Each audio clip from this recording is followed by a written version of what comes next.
Hi, this is your Mindmate Akshara Damle.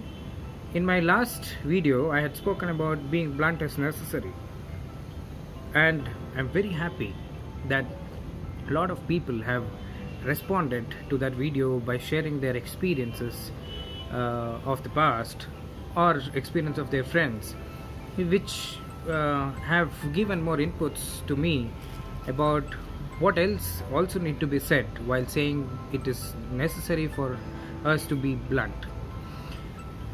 I would like to share a few stories that have been shared with me.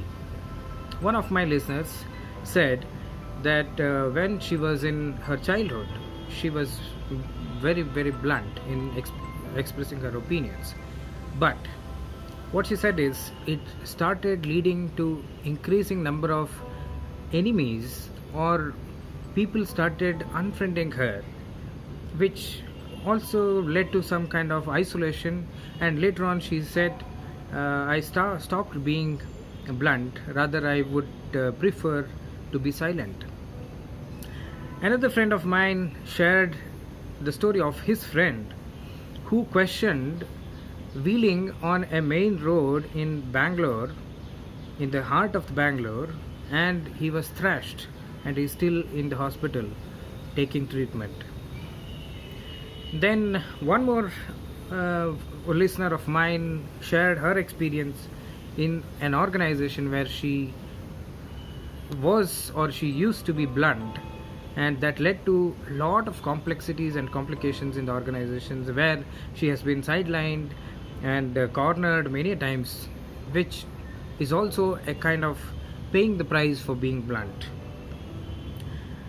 I also want to share the story of my father, who shared this story where he said that he could ask for the seat reserved for senior citizens from a youngster in a bus while traveling in a bus which was extremely crowded, where it was very difficult for him to stand, and just because he was openly asking for it, he got it. Otherwise probably the youngster was thinking of continuing to sit as long as possible.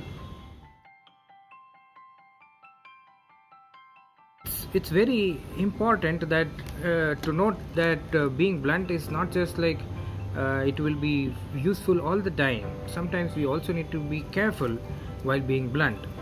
So I thought of sharing few inputs on what are the things that you need to take care while being blunt. So blunt is not being rude. So if whenever you're talking bluntly, that doesn't mean that you're talking in a rude way. Your voice should not be harsh. You should use a very composed voice, so that even when you're being blunt, it doesn't hurt the other person. And being blunt doesn't mean that you're getting into an argument to win. You're openly expressing your opinion, but it doesn't mean that you're getting into an argument where you need to win it. And most importantly, while being blunt, you should maintain calm.